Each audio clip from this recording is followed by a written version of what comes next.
ਸਿਮਰਨ ਧਾਲੀਵਾਲ ਦੀ ਢਾਹਾਂ ਪੁਰਸਕਾਰ 2016 ਨਾਲ ਸਨਮਾਨਿਤ ਪੁਸਤਕ ਹੈ ਉਸ ਪਲ।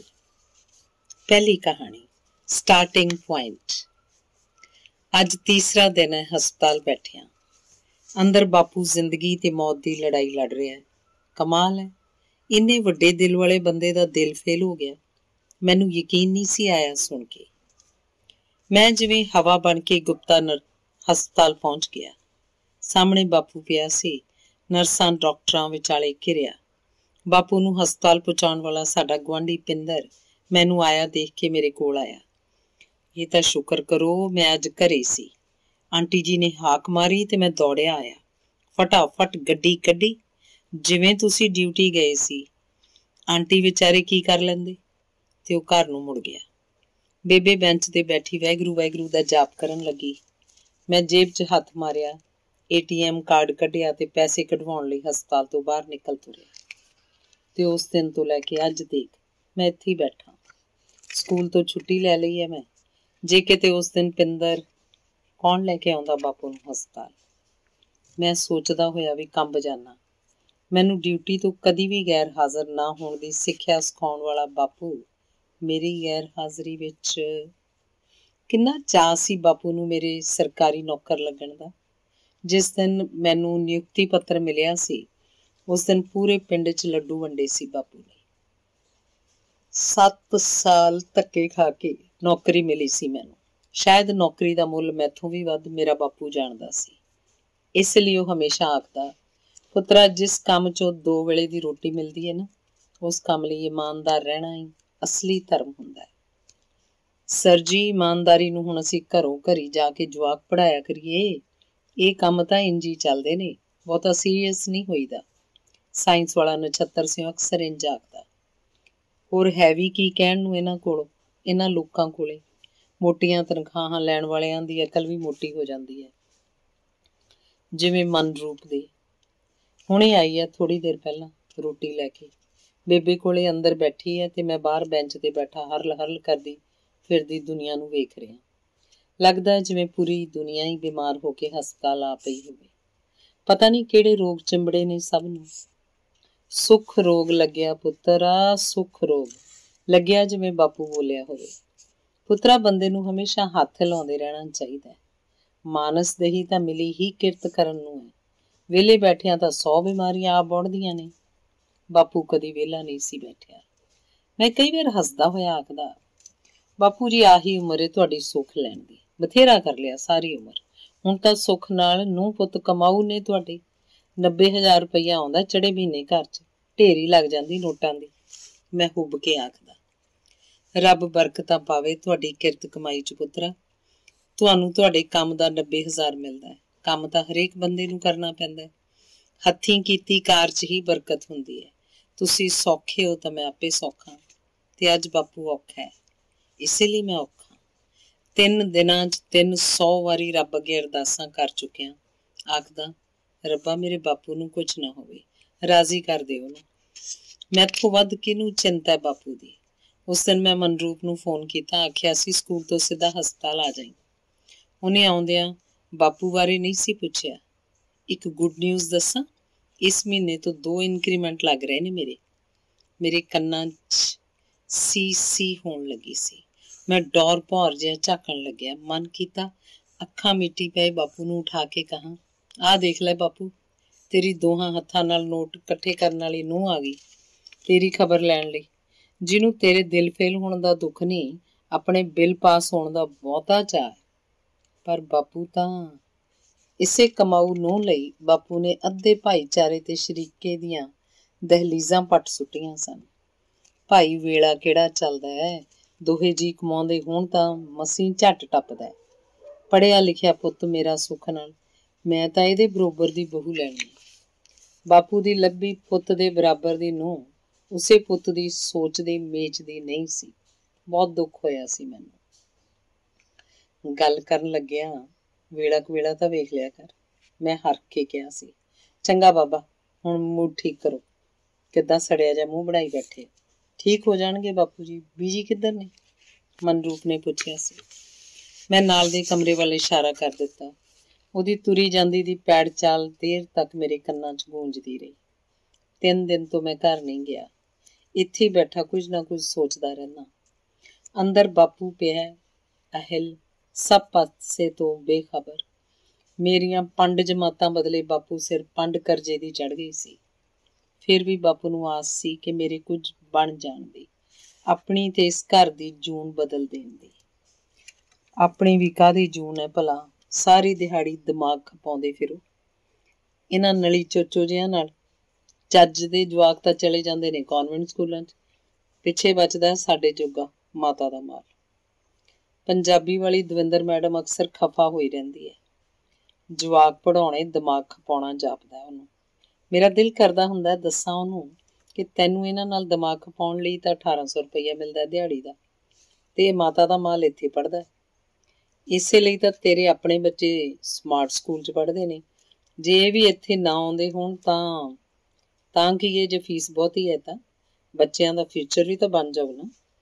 ਮੇਰੇ ਨਾਂ ਚਾਹੁੰਦੇ ਹੋਏ ਵੀ ਮਨਰੂਪ ਨੇ ਬੱਚਿਆਂ ਨੂੰ ਉਸੇ ਸਮਾਰਟ ਸਕੂਲੇ ਪੜ੍ਹਨ ਲਾ ਦਿੱਤਾ ਸੀ ਜਿੱਥੇ ਦਵਿੰਦਰ ਮੈਡਮ ਦੇ ਬੱਚੇ ਪੜ੍ਹਦੇ ਨੇ। ਸਮਾਰਟ ਦੇ ਨਾਮ ਤੇ ਹੋਣ ਵਾਲੀ ਲੁੱਟ ਉਹਨੂੰ ਦਿਸਦੀ ਨਹੀਂ, ਤੇ ਉਹ ਦਵਿੰਦਰ ਮੈਡਮ ਇੱਕ ਦਿਨ ਸਕੂਲ ਵੜਦਿਆਂ ਹੀ ਸਿਰ ਫੜ ਕੇ ਬੈਠ ਗਈ। ਕੱਲ ਬੇਟੇ ਦਾ ਸਾਇੰਸ ਦਾ ਪੇਪਰ ਨਹੀਂ ਠੀਕ ਹੋਇਆ। ਮੈਨੂੰ ਤਾਂ ਰਾਤ ਦੀ ਨੀਂਦ ਨਹੀਂ ਆਈ। ਹੈਰਾਨ ਹੋ ਗਿਆ ਸੀ ਮੈਂ ਸੁਣ ਕੇ। ਆਪਣੇ ਬੇਟੇ ਦੇ ਕੱਚੇ ਜਿਹੇ ਪੇਪਰ ਦੇ ਮਾੜਾ ਹੋਣ ਤੇ ਜਿਹਦੀ ਨੀਂਦ ਹਰਾਮ ਹੋਈ ਪਈ ਸੀ, ਉਹੀ ਦਵਿੰਦਰ ਮੈਡਮ ਆਪਣੇ ਸਕੂਲ ਦੇ ਬੱਚਿਆਂ ਬਾਰੇ ਆਖਿਆ ਕਰਦੀ ਏ, ਢਹਿ ਜਾਣੇ ਆ ਵੜਦੇ ਮੂੰਹ ਚੁੱਕ ਕੇ, ਬਈ ਘਰ ਬੈਠੋ ਤੇ ਸਾਨੂੰ ਵੀ ਬੈਠਣ ਦਿਓ ਆਰਾਮ ਨਾਲ, ਨਾ ਇਹ ਆਉਣ ਤੇ ਨਾ ਜਾਣਾ ਪਵੇ ਕਲਾਸ 'ਚ। ਰੋਜ਼ ਇੱਥੇ ਅੱਗ ਲੱਗੀ ਹਾਜ਼ਰੀ ਨੂੰ, ਪੜ੍ਹ ਕੇ ਖਬਰੇ ਕੀ ਕਰਨਾ ਹੈ ਨਾ। ਮੈਂ ਸਾਹਮਣੇ ਦੇਖ ਰਿਹਾ, ਹਸਪਤਾਲ ਦੇ ਐਨ ਸਾਹਮਣੇ 3 ਮੰਜ਼ਿਲਾ ਸ਼ਾਪਿੰਗ ਮਾਲ ਹੈ। ਇੱਥੇ ਇੱਕ ਹੀ ਛੱਤ ਥੱਲੇ ਸਾਰਾ ਕੁਝ ਮਿਲਦਾ ਹੈ।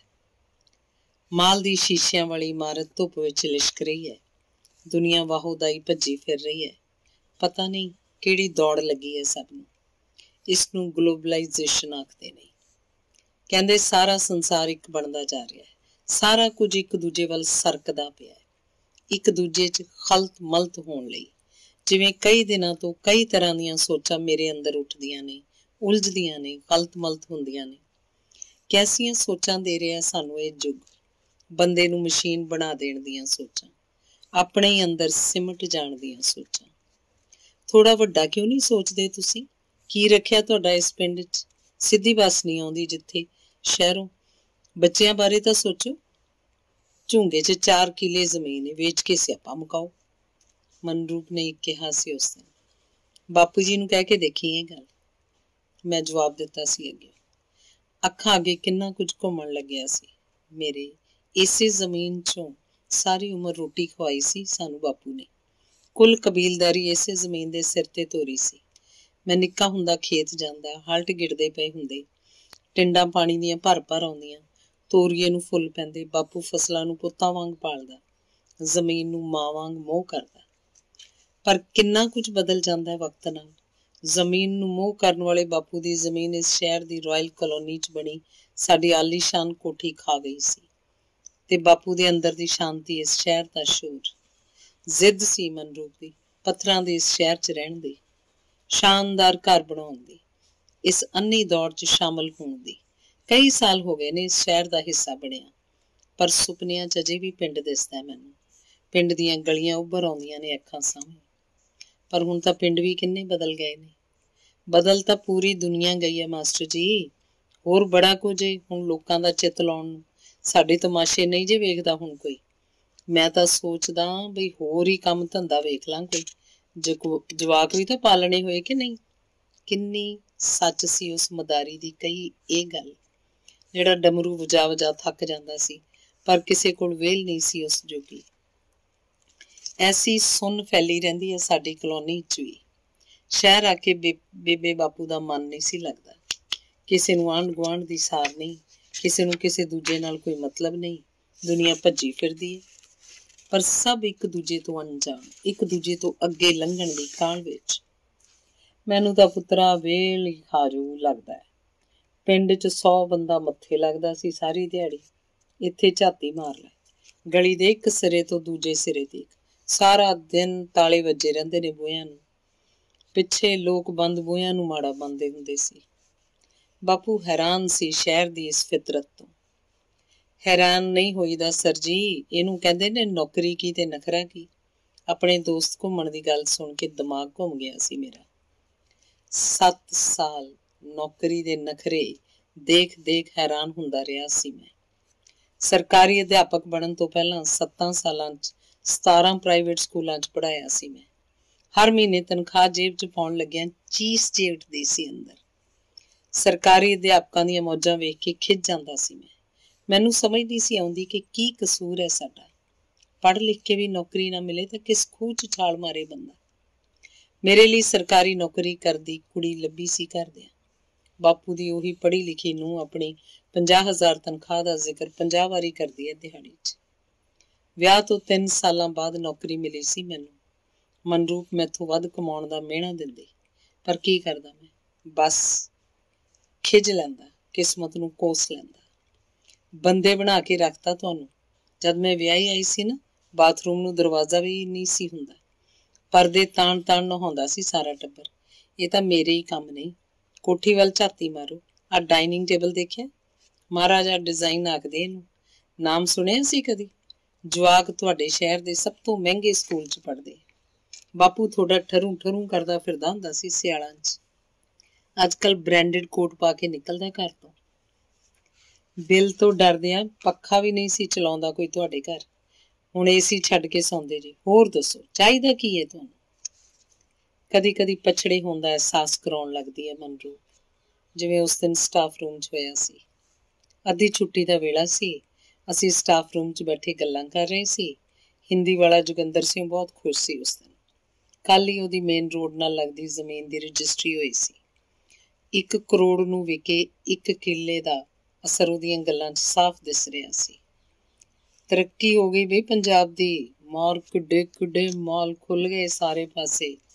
ਵੱਡੇ ਵੱਡੇ ਹੋਟਲ, ਵੱਡੀਆਂ ਵੱਡੀਆਂ ਇਮਾਰਤਾਂ। ਹੁਣ ਤਾਂ ਪੰਜਾਬ ਵੀ ਅਮਰੀਕਾ ਕੈਨੇਡਾ ਬਣ ਗਿਆ। ਮੈਥੋਂ ਰਹਿ ਨਹੀਂ ਸੀ ਹੋਇਆ ਸੁਣ ਕੇ। ਸਰ ਜੀ, ਤੁਸੀਂ ਤਾਂ ਵੱਟ ਕੇ 2 ਕਰੋੜ ਪਾ ਲਿਆ ਜੇਬ 'ਚ। ਇਸ ਲਈ ਤੁਹਾਨੂੰ ਪੰਜਾਬ ਦਿਸਦਾ ਅਮਰੀਕਾ ਕੈਨੇਡਾ। ਅਸੀਂ ਗਿਣ ਲੈਂਦੇ ਨੋਟ ਚੜੇ ਮਹੀਨੇ ਥੁੱਕ ਲਗਾ ਕੇ। ਬਾਹਰ ਪੜ੍ਹੇ ਲਿਖੇ ਮੁੰਡੇ ਕਿੱਦਾਂ ਵਿਹਲੇ ਤੁਰੇ ਫਿਰਦੇ। ਕਦੀ ਸੋਚਿਆ ਕਿਸੇ ਆ ਤਰੱਕੀ ਕੀਤੀ ਤੁਹਾਡੇ ਪੰਜਾਬ ਨੇ? ਨੌਜਵਾਨਾਂ ਨੂੰ ਦੇਣ ਜੋਗਾ ਤੁਹਾਡੇ ਪੰਜਾਬ ਕੋਲੇ ਰੋਜ਼ਗਾਰ ਹੈ ਨਹੀਂ। ਮੇਰੀ ਗੱਲ ਅਜੇ ਪੂਰੀ ਨਹੀਂ ਸੀ ਹੋਈ ਕਿ ਮੈਥ ਵਾਲਾ ਪੂਰੀ ਵਿਚਾਲੇ ਬੋਲ ਪਿਆ। ਯਾਰ ਅਮਰਜੀਤ, ਸੱਚ ਨੇ ਤੇਰੀਆਂ ਗੱਲਾਂ, ਪਰ ਹੁਣ ਅਸੀਂ ਫੜਾ ਆਈਏ ਆਪਣੀਆਂ ਤਨਖਾਹਾਂ ਉਹਨਾਂ ਬੇਰੁਜ਼ਗਾਰਾਂ ਨੂੰ। ਸਾਨੂੰ ਦੱਸ ਕੀ ਲੱਗੇ। ਇਹ ਮਸਲੇ ਸਰਕਾਰਾਂ ਦੇ ਸੋਚਣ ਵਾਲੇ ਨੇ ਨਿੱਕੇ ਵੀਰ, ਪਰ ਕਸੂਰ ਉਹਨਾਂ ਪੜ੍ਹੇ ਲਿਖੇ ਬੇਰੁਜ਼ਗਾਰਾਂ ਦਾ ਵੀ ਕੀ ਹੈ? ਸਰਕਾਰਾਂ ਕੋਲ ਰੁਜ਼ਗਾਰ ਹੈ ਨਹੀਂ। ਜਾ ਕੇ ਪਿੰਡਾਂ 'ਚ ਝਾਤੀ ਮਾਰੋ, ਉਹਨੇ ਨਸ਼ੇ ਵੇਚਣ ਵਾਲੇ ਤੇ ਉਹਨੇ ਨਸ਼ੇ ਕਰਨ ਵਾਲੇ। ਇੱਕ ਜੱਟ ਦੀ ਜ਼ਮੀਨ ਜੇ ਮਹਿੰਗੇ ਮੁੱਲ ਵਿਕ ਗਈ, ਉਹ ਲਲਕਾਰੇ ਮਾਰਦਾ ਫਿਰਦਾ।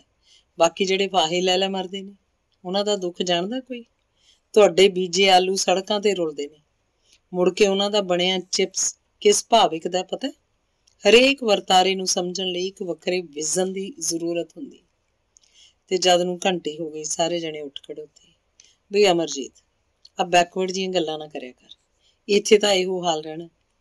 ਜਾ ਚੱਲ ਕੇ ਸਮਾਜ ਸ਼ਾਸਤਰ ਸਿਖਾ ਨਿਆਣਿਆਂ ਨੂੰ। ਮੇਰੀਆਂ ਸਿੱਧ ਪੱਧਰੀਆਂ ਗੱਲਾਂ ਸਮਝ ਨਹੀਂ ਆਉਂਦੀਆਂ ਕਿਸੇ ਦੇ। ਪਾਗਲ ਸਮਝਦੇ ਨੇ ਮੈਨੂੰ ਸਾਰੇ। ਇਹੀ ਤਾਂ ਹੱਦ ਹੈ ਸਿੱਤਮ ਦੀ। ਆਪਣੀ ਹਾਰ ਨੂੰ ਜਿੱਤ ਸਮਝੀ ਬੈਠਾ ਬੰਦਾ। ਮਨਰੂਪ ਘਰ ਨੂੰ ਮੁੜ ਗਈ ਹੈ। ਮੈਂ ਸੋਚਾਂ 'ਚ ਬਾਹਰ ਆਉਂਦਾ। ਬਹੁਤ ਕੋਸ਼ਿਸ਼ ਕਰਦਾ ਇਹਨਾਂ ਸੋਚਾਂ ਵਿੱਚ ਉਲਝਣ ਤੋਂ ਬਚਣ ਦੀ, ਪਰ ਹਮੇਸ਼ਾ ਅਸਫਲ ਰਹਿੰਦਾ ਹਾਂ। ਕਿੰਨਾ ਕੁਝ ਹੈ ਜੋ ਮੇਰੀ ਸੋਚ ਦੇ ਮੇਚ ਦਾ ਨਹੀਂ ਹੈ, ਜਾਂ ਫਿਰ ਮੈਂ ਮੇਚ ਦਾ ਨਹੀਂ। ਇਸ ਸਭ ਕਾਸੇ ਦੇ ਇਸੇ ਲਈ ਮਨਰੂਪ ਪਛੜਿਆ ਦੱਸਦੀ ਹੈ ਮੈਨੂੰ, ਜਿਹਨੇ ਬਸ ਸਾਰੀ ਉਮਰ ਕਿਤਾਬਾਂ ਪੜ੍ਹ ਛੱਡੀਆਂ ਤੇ ਕਿਤਾਬੀ ਗੱਲਾਂ ਨੂੰ ਅਸਲੀ ਜ਼ਿੰਦਗੀ ਤੇ ਲਾਗੂ ਕਰਨ ਦੀ ਨਾਕਾਮ ਕੋਸ਼ਿਸ਼ ਕਰਦਾ ਰਿਹਾ। ਪਰ ਹਕੀਕਤ ਤੇ ਫਲਸਫਿਆਂ ਦਰਮਿਆਨ ਜ਼ਮੀਨ ਅਸਮਾਨ ਦਾ ਫਰਕ ਹੁੰਦਾ ਹੈ। ਇਹੀ ਫਰਕ ਵੁੱਡ ਬਲੌਸਮ ਪਬਲਿਕ ਸਕੂਲ ਦੇ ਪ੍ਰਿੰਸੀਪਲ VK ਸ਼ਰਮਾ ਨੇ ਸਮਝਾਉਣਾ ਚਾਹਿਆ ਸੀ ਮੈਨੂੰ। ਪਹਿਲਾ ਸਕੂਲ ਸੀ ਉਹ ਮੇਰਾ। ਉੱਥੇ ਹੁੰਦਾ ਬੱਚਿਆਂ ਦਾ ਆਰਥਿਕ ਸ਼ੋਸ਼ਣ ਸਹਿਣ ਨਹੀਂ ਸੀ ਹੁੰਦਾ ਮੈਥੋਂ। ਮੈਂ ਬਾਕੀ ਸਟਾਫ ਕੋਲੇ ਇਸ ਬਾਰੇ ਗੱਲਾਂ ਕਰਦਾ। ਕਿਸੇ ਉਹੀ ਗੱਲਾਂ ਸ਼ਰਮਾ ਸਾਹਿਬ ਅੱਗੇ ਜਾ ਦੁਹਰਾਈਆਂ। ਸ਼ਰਮਾ ਸਾਹਿਬ ਨੇ ਮੈਨੂੰ ਆਫਿਸ 'ਚ ਬੁਲਾ ਲਿਆ। ਆਪਣੀਆਂ ਹੀ ਕਈਆਂ ਗੱਲਾਂ ਮੈਂ ਸ਼ਰਮਾ ਸਾਹਿਬ ਨੂੰ ਅਰਥ ਕਰ ਸਮਝਾਉਣ ਲੱਗਾ, ਪਰ ਮੇਰੀ ਕੋਈ ਗੱਲ ਪਸੰਦ ਨਹੀਂ ਸੀ ਆਈ ਸ਼ਰਮਾ ਸਾਹਿਬ ਦੀ। ਅਮਰਜੀਤ ਜੀ, ਜ਼ਿੰਦਗੀ ਇਹਨੂੰ ਨਹੀਂ ਕਹਿੰਦੇ। ਮੇਰੇ ਖਿਆਲ ਨਾਲ ਜ਼ਿੰਦਗੀ ਦੀਆਂ ਤਲਖੀਆਂ ਨਾਲ ਅਜੇ ਵਾਹ ਨਹੀਂ ਪਿਆ ਤੁਹਾਡਾ। ਬਿਜ਼ਨਸ ਤੇ ਇਮੋਸ਼ਨਸ ਦੋ ਅਲੱਗ-ਅਲੱਗ ਗੱਲਾਂ ਨੇ। ਤੇ ਕੁਝ ਦਿਨਾਂ ਬਾਅਦ ਨਿਮਰਤਾ ਸਹਿਤ ਮੈਨੂੰ ਸਕੂਲ ਛੱਡ ਜਾਣ ਨੂੰ ਕਹਿ ਦਿੱਤਾ ਗਿਆ ਸੀ। ਸਿਆਣਪ ਵੀ ਸਰਾਪ ਬਣ ਜਾਂਦੀ ਹੈ ਕਦੇ-ਕਦੇ। ਅੱਜ ਦੇ ਯੁੱਗ 'ਚ ਪਰੇਸ਼ਾਨ ਉਹੀ ਹੈ ਜਿਹਦੀ ਸੋਚ ਜਿਉਂਦੀ ਹੈ। ਜਿਹੜਾ ਹਰ ਪਾਸਿਓਂ ਅੱਖਾਂ ਮੀਟੀ ਰੱਖਦਾ ਹੈ, ਉਹਨੂੰ ਕਾਹਦੀ ਚਿੰਤਾ। ਪੰਜਾਬੀ ਵਾਲਾ ਪ੍ਰੋਫੈਸਰ ਵਿਰਕ ਆਖਿਆ ਕਰਦਾ ਸੀ, ਮੈਂ ਸੋਚਦਾ ਜੰਮ ਕੇ ਅੰਨ ਖਰਾਬ ਕਰਕੇ ਮਰ ਜਾਣਾ ਹੀ ਜ਼ਿੰਦਗੀ ਨਹੀਂ। ਸ਼ਾਇਦ ਇਸੇ ਲਈ ਤੰਗ ਹਾਂ ਮੈਂ ਸਭ ਕਾਸੇ ਤੋਂ। ਇਸੇ ਲਈ ਪਛੜਿਆ ਮੈਂ, ਕਿਉਂਕਿ ਮੈਥੋਂ ਦੌੜਿਆ ਨਹੀਂ ਜਾਂਦਾ ਇਸ ਅੰਨੀ ਦੌੜ ਵਿੱਚ। ਸਟਾਰਟਿੰਗ ਪੁਆਇੰਟ ਤੇ ਖੜਾ ਹੱਫ ਰਿਹਾ, ਪਰ ਦੌੜਨ ਜੋਗੀ ਤਾਕਤ ਨਹੀਂ ਹੈ ਲੱਤਾਂ 'ਚ। ਸਰਦਾਰ ਜੀ, ਦੁਨੀਆ ਚੰਨ ਤੇ ਪਹੁੰਚੀ ਫਿਰਦੀ ਹੈ, ਤੁਸੀਂ ਭਾਲਦੇ ਕੀ ਪਏ ਹੋ? ਮੈਨੂੰ ਤਾਂ ਅਜੇ ਤੱਕ ਇਹ ਸਮਝ ਨਹੀਂ ਆਈ। ਮਾਡਰਨ ਯੋਗੇ think big, think better. Manroop ਵੱਡਾ ਸੋਚਣ ਲਈ ਆਖਦੀ ਹੈ, ਪਰ ਮੇਰੀਆਂ ਸੋਚਾਂ ਤਾਂ ਅਣਮੁੱਕਦੀਆਂ ਨਹੀਂ, ਬਸ ਇੱਕੋ ਥਾਂ ਹੀ। ਬੰਦੇ ਅੰਦਰ ਉਹਦੀ ਬੰਦਿਆਈ ਜਿਉਂਦੀ ਰਹਿਣੀ ਚਾਹੀਦੀ ਹੈ, ਪਰ ਬੰਦੇ ਅੰਦਰ ਉਹਦੀ ਬੰਦਿਆਈ ਹੀ ਤਾਂ ਮੁਕਾ ਰਿਹਾ ਇਹ ਯੁੱਗ। ਇਹ ਸੋਚੀ ਸਮਝੀ ਸਾਜ਼ਿਸ਼ ਹੈ ਤੁਹਾਡੇ ਕੋਲੋਂ ਤੁਹਾਡੀ ਪਹਿਚਾਨ ਤੇ ਜ਼ੁਬਾਨ ਖੋਹ ਲੈਣ ਦੀ। ਮਾਤ ਭਾਸ਼ਾ ਦਿਵਸ ਤੇ ਜਨਵਾਦੀ ਸੰਘ ਵਾਲਾ ਅਸੀਮ ਬੋਲ ਰਿਹਾ ਸੀ। ਮੇਰੇ ਸਾਹਮਣੇ ਮਨਰੂਪ ਖੜੀ ਸੀ, ਹਿਟਲਰ ਵਾਂਗ ਅੱਖਾਂ ਕੱਢਦੀ। ਪੰਜਾਬੀ ਬੋਲਣੀ ਸਖਤ ਮਨਾ ਹੈ ਦਾ ਫਰਮਾਨ ਜਾਰੀ ਕਰਦੀ। ਬੱਚਿਆਂ ਨੂੰ ਇਸ ਯੁੱਗ ਦੇ ਹਾਣੀ ਬਣਾਉਣ ਲਈ ਉਹਨੇ ਅੰਗਰੇਜ਼ੀ ਬੋਲਣੀ ਲਾਜ਼ਮੀ ਕੀਤੀ। ਬੱਚਿਆਂ ਨੂੰ ਪੰਜਾਬੀ ਬੋਲਦਿਆਂ ਸੁਣ ਕੇ ਚਿਹਰਾ ਤਣ ਜਾਂਦਾ ਉਹਦਾ। ਉਹ ਵੀ ਉਸੇ ਸਾਜ਼ਿਸ਼ ਦਾ ਹਿੱਸਾ ਲੱਗਣ ਲੱਗਦੀ ਹੈ ਮੈਨੂੰ। ਤੁਸੀਂ ਆਪਣੀ ਆ ਸ਼ੁੱਧ ਪੰਜਾਬੀ ਆਪਣੇ ਕੋਲ ਰੱਖੋ ਸੰਭਾਲ ਕੇ। ਪਤਾ ਨਹੀਂ ਕਿੱਥੋਂ ਕਿੱਥੋਂ ਸ਼ਬਦ ਕੱਢਦੇ, ਬੱਚੇ ਨਾ ਵਿਗਾੜੋ। ਮੇਰਾ ਪੰਜਾਬੀ ਬੋਲਣਾ ਬੱਚੇ ਵਿਗਾੜਨਾ ਲੱਗਦਾ ਉਹਨੂੰ। ਤੂੰ ਰਸੂਲ ਹਮਜ਼ਾ ਤੋਂ ਪੜ੍ਹਿਆ? ਉਹ ਮਾਂ ਬੋਲੀ ਭੁੱਲ ਜਾਣ ਨੂੰ ਸਭ ਤੋਂ ਵੱਡੀ ਬਦਅਸੀਸ ਸਮਝਦਾ। ਸਾਡੀ ਬਹੁਤ ਬਹਿਸ ਹੁੰਦੀ ਹੈ ਇਸ ਗੱਲ ਤੋਂ, ਪਰ ਮਨਰੂਪ ਨੂੰ ਮੇਰੀਆਂ ਗੱਲਾਂ ਫਾਲਤੂ ਲੱਗਦੀਆਂ ਨੇ, ਜਿਵੇਂ ਪੂਰੇ ਸਟਾਫ ਨੂੰ ਮੇਰਾ ਕਿੰਨਾ ਕੁਝ ਫਾਲਤੂ ਲੱਗਦਾ ਹੈ। ਸਾਡੇ ਸਕੂਲ 'ਚ ਇੱਕ ਬੱਚੇ ਦੇ ਬਾਪ ਨੂੰ ਕੈਂਸਰ ਸੀ, ਮੰਜੇ ਤੇ ਪਿਆ ਸੀ ਉਹ ਵਿਚਾਰਾ। ਘਰ ਦੀ ਤਾਣੀ ਉਲਝੀ ਪਈ ਸੀ, ਕਿਸੇ ਡੰਗ ਰੋਟੀ ਪੱਕਦੀ, ਕਦੇ ਸਾਰੇ ਭੁੱਖੇ ਢਿੱਡ ਸੌਂ ਜਾਂਦੇ। ਮੈਥੋਂ ਰਹਿ ਨਹੀਂ ਸੀ ਹੋਇਆ ਸੁਣ ਕੇ। ਮੈਂ ਉਸ ਬੱਚੇ ਨਾਲ ਘਰ ਚਲਾ ਗਿਆ ਸੀ ਉਹਦੇ, ਤੇ ਮੁੜਦੇ ਹੋਏ ਥੋੜੇ ਪੈਸੇ ਵੀ ਦੇ ਆਇਆ ਸੀ। ਜਦ ਬਾਕੀ ਸਟਾਫ ਨੂੰ ਇਹ ਗੱਲ ਪਤਾ ਲੱਗੀ, ਸਭ ਮਜ਼ਾਕ ਕਰਨ ਲੱਗੇ ਸੀ ਮੈਨੂੰ। ਸਭ ਨੂੰ ਲੱਗਦਾ ਜਿਵੇਂ ਮੈਂ ਫਾਲਤੂ ਦੇ ਕੰਮ ਕਰਦਾ ਫਿਰਦਾ ਹਾਂ। ਸਾਰੇ ਸੰਸਾਰ ਦੀ ਫਿਕਰ ਬਸ ਮੈਨੂੰ ਹੀ ਹੋਵੇ। ਓਏ, ਕੀ ਪਤਾ ਕਿਧਰੇ ਆਪਣੇ ਅਮਰਜੀਤ ਵਰਗਿਆਂ ਹੀ ਬੇਨਤੀ ਪੱਤਰ ਭੇਜਿਆ ਹੋਵੇ ਸਰਕਾਰ ਨੂੰ ਵੀ ਬਹੁਤੇ ਜਵਾਕਾਂ ਦੇ ਘਰਾਂ 'ਚ ਰੋਟੀ ਨਹੀਂ ਪੱਕਦੀ, ਵਿਚਾਰੇ ਭੁੱਖੇ ਆਉਂਦੇ ਨੇ ਘਰ ਤੋਂ। ਸੋਚੋ ਕੁਝ, ਅਮਰਜੀਤ ਵਰਗੇ ਸਿਆਣੇ ਬੰਦੇ ਹੀ ਬਣਾ ਸਕਦੇ ਨੇ ਐਸੀਆਂ ਸਕੀਮਾਂ। ਹੁਣ ਜਦ ਦੁਪਹਿਰ ਦੇ ਖਾਣੇ ਦੀ ਗੱਲ ਚੱਲਦੀ ਹੈ, ਸਾਰੇ ਮੇਰੀ ਉਸ ਗੱਲ ਨੂੰ ਇਸ ਸਕੀਮ ਨਾਲ ਜੋੜ ਕੇ ਮਜ਼ਾਕ ਉਡਾਉਂਦੇ ਨੇ ਮੇਰਾ। ਹੈਰਾਨ ਹੁੰਦਾ ਮੈਂ ਉਹਨਾਂ ਦੀ ਸੋਚ ਤੇ। ਐਸੇ ਲੋਕ ਤਾਂ ਮਰੇ ਹੋਏ ਸਾਹ ਲੈਂਦੇ ਨੇ। ਮੈਂ ਮਨ 'ਚ ਸੋਚਦਾ, ਇਸੇ ਲਈ ਬਹੁਤੀ ਗੱਲਬਾਤ ਨਹੀਂ ਕਰਦਾ ਮੈਂ ਕਿਸੇ ਨੂੰ। ਇੱਕ ਚੁੱਪ ਤੇ 100 ਸੁੱਖ ਵਾਲੀ ਨੀਤੀ ਅਪਣਾਈ ਬੈਠਾ ਮੈਂ। ਮਨਰੂਪ ਹੱਸਦੀ ਹੈ। ਮਨਰੂਪ ਹੱਸਦੀ ਹੈ ਇਸ ਗੱਲ ਤੇ। ਇੰਨੀ ਬੋਰਿੰਗ ਲਾਈਫ, ਸਾਰਾ ਦਿਨ ਹੂੰ ਨਾ ਹਾਂ, ਕਿਸੇ ਕੋਲ ਜਾਣਾ ਬੈਠਣਾ ਹੀ ਨਹੀਂ ਤਾਂ ਫੇਸਬੁੱਕ ਹੀ ਚਲਾ ਲਿਆ ਕਰੋ। ਸਾਰਾ ਦਿਨ ਅੰਦਰ ਵੜੇ ਰਹਿੰਦੇ ਜੇ। ਦੋਸਤ ਬਣਾਉਣ ਦਾ ਨਵਾਂ ਫਾਰਮੂਲਾ ਦੱਸਦੀ ਹੈ ਉਹ। 2-2 ਘੰਟੇ ਕੰਪਿਊਟਰ ਅੱਗੇ ਬੈਠੀ ਟਿਕ ਕਰਦੀ ਰਹਿੰਦੀ ਹੈ।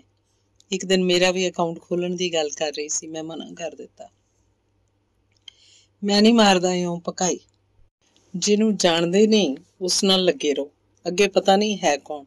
ਐਵੇਂ ਫੇਕ ਅਕਾਊਂਟ ਖੋਲੀ ਬੈਠੇ ਲੋਕ। ਪਰ ਉਹ ਬਹੁਤ ਖੁਸ਼ ਹੈ ਇਸ ਨਵੇਂ ਰੁਝੇਵੇਂ ਨਾਲ। ਨਿੱਤ ਸ਼ਾਮ ਨੂੰ ਸ਼ਰਾਬੀਆਂ ਵਾਂਗ ਫੇਸਬੁੱਕ ਖੋਲਣ ਦੀ ਤਲਬ ਜਾਗ ਉੱਠਦੀ ਹੈ ਉਹਦੀ। 300 ਕਿਲੋਮੀਟਰ ਦੂਰ ਬੈਠੇ ਲੋਕਾਂ ਨੂੰ ਦੋਸਤ ਬਣਾਈ ਬੈਠੀ ਹੈ, ਤੇ ਨਵਾਂ ਨਾਮ ਦਿੰਦੀ ਹੈ ਇਸ ਦੋਸਤੀ ਨੂੰ, ਫੇਸਬੁੱਕ ਫਰੈਂਡ। ਮੈਨੂੰ ਸਟੇਟਸ ਦਿਖਾਉਂਦੀ ਹੈ ਕਈ ਵਾਰ। ਆਹ ਦੇਖੋ, ਆਹ ਮੁੰਡਾ ਕਿੰਨਾ ਸੋਹਣਾ ਲਿਖਦਾ ਹੈ, ਵਾਰਤਕ ਵੇਖੋ ਇਹਦੀ। ਸਕੂਲਿੰਗ ਕੰਪਲੀਟ ਨਹੀਂ ਕੀਤੀ ਇਹਨੇ, ਪਰ ਲੈਂਗੁਏਜ ਤੇ ਕਮਾਂਡ ਦੇਖੋ। ਖਿਜਣ ਲੱਗਦਾ ਮੈਂ ਐਸੀਆਂ ਗੱਲਾਂ ਤੋਂ। ਅਜੀਬ ਜਿਹਾ ਆਭਾ ਮੰਡਲ ਸਿਰਜੀ ਬੈਠਾ ਬੰਦਾ ਆਪਣੇ ਆਲੇ ਦੁਆਲੇ। ਅੱਜ ਦੇ ਜ਼ਮਾਨੇ 'ਚ ਜੇ ਕੰਪਿਊਟਰ ਆਪਰੇਟ ਕਰਨਾ ਨਹੀਂ ਆਉਂਦਾ ਤਾਂ ਸਮਝੋ ਰਹਿ ਗਏ ਤੁਸੀਂ ਪਿੱਛੇ। ਸਮੇਂ ਦੀ ਜ਼ਰੂਰਤ ਹੈ ਕੰਪਿਊਟਰ। ਸਮੇਂ ਦੀ ਜ਼ਰੂਰਤ ਕੰਪਿਊਟਰ ਹੈ ਜਾਂ ਫੇਸਬੁੱਕ? ਮੈਂ ਅੱਗਿਓਂ ਟਕੋਰ ਕਰਦਾ। ਇਹੋ ਜਿਹੇ ਸਵਾਲਾਂ ਦਾ ਕੋਈ ਜਵਾਬ ਨਹੀਂ ਹੁੰਦਾ ਉਸ ਕੋਲ। ਇੱਕ ਛੱਤ ਥੱਲੇ ਰਹਿ ਕੇ ਵੀ ਪਰਿਵਾਰ ਇੱਕ ਨਹੀਂ ਰਹੇ ਅੱਜ ਕੱਲ੍ਹ। ਅਲੱਗ-ਅਲੱਗ ਕਮਰਿਆਂ 'ਚ ਅਲੱਗ-ਅਲੱਗ ਦੁਨੀਆ। ਪਰ ਇੰਟਰਨੈਟ ਨੇ ਪੂਰੀ ਦੁਨੀਆ ਨੂੰ ਜੋੜ ਦਿੱਤਾ ਇੱਕ ਦੂਜੇ ਨਾਲ। ਹੈ ਨਾ ਅਜੀਬ ਦੁਖਾਂਤ। ਖੁਦ ਨਾਲੋਂ ਟੁੱਟਿਆ ਫਿਰਦਾ ਬੰਦਾ ਬਟਨ ਦਬਾ ਕੇ ਪੂਰੀ ਦੁਨੀਆ ਨਾਲ ਜੁੜ ਜਾਂਦਾ ਹੈ। ਜ਼ਿੰਦਗੀ 'ਚ ਕਿੰਨੀਆਂ ਧੁੱਪਾਂ ਛਾਵਾਂ ਮੰਨਫੀ ਹੋ ਗਈਆਂ ਨੇ। ਪੋਟਿਆਂ ਉੱਤੇ ਗਿਣਤੀ ਕਰਦਾ ਹਾਂ। ਜ਼ਿੰਦਗੀ ਦੇ 47 ਵਰ੍ਹੇ ਕਿਵੇਂ ਗੁਜ਼ਰ ਗਏ ਪਤਾ ਹੀ ਨਹੀਂ ਲੱਗਿਆ। ਇਹਨਾਂ ਗੁਜ਼ਰੇ ਹੋਏ ਵਰ੍ਹਿਆਂ 'ਚ ਕਦੇ ਰੀਤ ਆਈ ਸੀ ਇਸ ਜ਼ਿੰਦਗੀ 'ਚ? ਆਈ ਤੇ ਬਸ ਚਲੀ ਗਈ। ਕਾਲਜ ਟਾਈਮ ਮਿਲੇ ਸੀ ਅਸੀਂ, ਬਹੁਤ ਖੂਬਸੂਰਤ ਸੀ ਉਹ। ਅੱਜ ਕੱਲ੍ਹ ਇੰਗਲੈਂਡ ਵਸਦੀ ਹੈ ਸ਼ਾਇਦ। ਇੱਕ ਮੁੱਦਤ ਹੋ ਗਈ ਮਿਲੇ ਨਹੀਂ ਅਸੀਂ। ਹੁਣ ਤਾਂ ਚੇਤਿਆਂ 'ਚ ਉਹਦਾ ਚਿਹਰਾ ਵੀ ਧੁੰਦਲਾ ਪੈ ਗਿਆ। ਕਦੀ ਮਨ 'ਚ ਕੁਝ ਅਹਿਸਾਸ ਪੈਦਾ ਹੋਣ ਲੱਗੇ ਸੀ ਉਸ ਲਈ। ਬਹੁਤ ਵਧੀਆ ਦੋਸਤ ਸੀ ਅਸੀਂ। ਮੇਰੀਆਂ ਸਿਆਣੀਆਂ ਗੱਲਾਂ ਦੀ ਕਾਇਲ ਸੀ ਉਹ। ਪਰ ਬਹੁਤ ਨੇੜੇ ਹੋ ਕੇ ਵੀ ਅਹਿਸਾਸਾਂ ਨੂੰ ਕਦੇ ਸ਼ਬਦਾਂ 'ਚ ਜ਼ਾਹਿਰ ਕਰਨ ਦੀ ਹਿੰਮਤ ਨਹੀਂ ਸੀ ਪਈ ਮੇਰੀ। ਆਖਰੀ ਮੁਲਾਕਾਤ ਸੀ ਉਹ ਸਾਡੀ। ਮੇਰਾ ਵੀਜ਼ਾ ਆ ਗਿਆ ਅਮਰ। ਛੱਡ ਚੱਲੀ ਆਂ ਮੈਂ ਤੇਰਾ ਦੇਸ, ਹਮੇਸ਼ਾ ਹਮੇਸ਼ਾ ਲਈ। ਮੇਰੀਆਂ ਅੱਖਾਂ ਨਮ ਹੋ ਗਈਆਂ ਸੀ ਸੁਣ ਕੇ। ਦੇਸ ਨਹੀਂ, ਇੰਜ ਕਹਿ ਤੈਨੂੰ ਛੱਡ ਚੱਲੀ ਆਂ, ਮਸੀਂ ਬੋਲਿਆ ਸੀ ਮੈਂ। ਰੀਤ ਦੀਆਂ ਅੱਖਾਂ ਭਰ ਆਈਆਂ। ਤੂੰ ਇੱਕ ਵਾਰ ਕਿਹਾ ਤਾਂ ਹੁੰਦਾ, ਕਦੀ ਨਾ ਜਾਂਦੀ ਮੈਂ। ਤਾਂ ਫਿਰ ਹੁਣ ਰੁਕ ਜਾ ਰੀਤ। ਮੈਂ ਸਾਰੀ ਊਰਜਾ ਇਕੱਠੀ ਕਰਕੇ ਹੱਥ ਫੜ ਲਿਆ ਸੀ ਉਹਦਾ। ਬੜੀ ਦੇਰ ਹੋ ਗਈ ਹੈ ਅਮਰ। ਇੰਨਾ ਕੋਲ ਰਹਿ ਕੇ ਵੀ ਤੂੰ ਕਦੀ ਚਿਹਰਾ ਨਾ ਪੜ੍ਹ ਸਕਿਆ ਮੇਰਾ। ਰੀਤ ਨਹੀਂ ਸੀ ਰੁਕੀ। ਕਿੰਨੇ ਹੀ ਵਰ੍ਹੇ ਬੀਤ ਗਏ ਨੇ ਇਸ ਗੱਲ ਨੂੰ। ਕਾਸ਼ ਕਿਤੇ ਚਿਹਰੇ ਪੜ੍ਹਨੇ ਵੀ ਸਿੱਖ ਜਾਂਦਾ ਮੈਂ। ਉਸ ਸੱਚੀ ਸੁੱਚੀ ਸਾਂਝ ਦੀ ਮਿੱਠੀ ਜਿਹੀ ਯਾਦ ਅੱਜ ਵੀ ਖੁਸ਼ੀ ਦਿੰਦੀ ਹੈ ਮਨ ਨੂੰ। ਪਰ ਹੁਣ ਤਾਂ ਜਿਵੇਂ ਸਾਰਾ ਕੁਝ ਹੀ ਬੋਝ ਵਰਗਾ, ਅਹਿਸਾਸ ਵਰਗਾ ਕੁਝ ਵੀ ਨਹੀਂ ਹੈ ਇਸ ਵਿੱਚ। ਰਿਸ਼ਤਿਆਂ ਦਾ ਭਾਰ ਪੂਰੀ ਜ਼ਿੰਦਗੀ ਮੋਢਿਆਂ ਤੇ ਚੁੱਕੀ ਫਿਰਦਾ ਬੰਦਾ। ਇਹ ਹੈ ਹੋਣੀ ਇਸ ਯੁੱਗ ਦੇ ਇਸ ਬੰਦੇ ਦੀ। ਉੱਠ ਕੇ ਇੱਧਰ ਉੱਧਰ ਟਹਿਲਣ ਲੱਗਦਾ ਹਾਂ। ਕਦਮ ਕਮਰੇ ਵੱਲ ਮੁੜ ਗਏ ਨੇ। ਸਾਹਮਣੇ ਬਾਪੂ ਅੱਖਾਂ ਮੀਚੀ ਪਿਆ ਹੈ। ਇਸ ਬੇਆਰਾਮ ਜਿਹੀ ਦੁਨੀਆ 'ਚ ਆਰਾਮ ਨਾਲ। ਡਾਕਟਰ ਥੋੜ੍ਹੀ ਦੇਰ ਤੀਕ ਹੋਸ਼ ਆਉਣ ਦੀ ਗੱਲ ਕਰਦਾ ਸੀ। ਮੈਂ ਨਜ਼ਰਾਂ ਗੱਡੀ ਬਾਪੂ ਦੇ ਚਿਹਰੇ ਵੱਲ ਦੇਖ ਰਿਹਾ। ਜ਼ਿੰਦਗੀ ਉਸੇ ਨੂੰ ਕਹਿੰਦੇ ਨੇ ਪੁੱਤਰਾ, ਜਿਹਦੇ 'ਚ ਸਾਰਾ ਕੁਝ ਸਾਵਾਂ ਪੱਧਰਾ ਨਾ ਹੋਵੇ। ਹਰ ਦਿਨ ਦੀ ਸ਼ੁਰੂਆਤ ਇੱਕ ਨਵੇਂ ਸਿਰੇ ਤੋਂ ਕਰੀਦੀ ਏ, ਨਹੀਂ ਤਾਂ ਜਿਉਣਾ ਔਖਾ ਹੋ ਜਾਂਦਾ ਹੈ। ਬਾਪੂ ਦੀ 1000 ਵਾਰੀ ਦੱਸੀ ਗੱਲ ਯਾਦ ਆਉਂਦੀ ਹੈ। ਸ਼ਾਇਦ ਇਹੀ ਜ਼ਿੰਦਗੀ ਹੈ ਅਮਰਜੀਤ ਸਿਆਂ। ਹਰ ਦਿਨ ਨਵੇਂ ਸਿਰ ਤੋਂ ਸ਼ੁਰੂ ਕਰਿਆ ਕਰ, ਨਹੀਂ ਤਾਂ ਲਤਾੜਿਆ ਜਾਏਗਾ ਜ਼ਿੰਦਗੀ ਦੇ ਇਸ ਦੌੜ ਵਿੱਚ। ਮੈਨੂੰ ਲੱਗਦਾ ਜਿਵੇਂ ਮੈਂ ਸਟਾਰਟਿੰਗ ਪੁਆਇੰਟ ਤੇ ਖੜਾ ਦੌੜਨ ਲਈ ਤਿਆਰ ਹੋ ਰਿਹਾ ਹੋਵਾਂ। ਧੰਨਵਾਦ।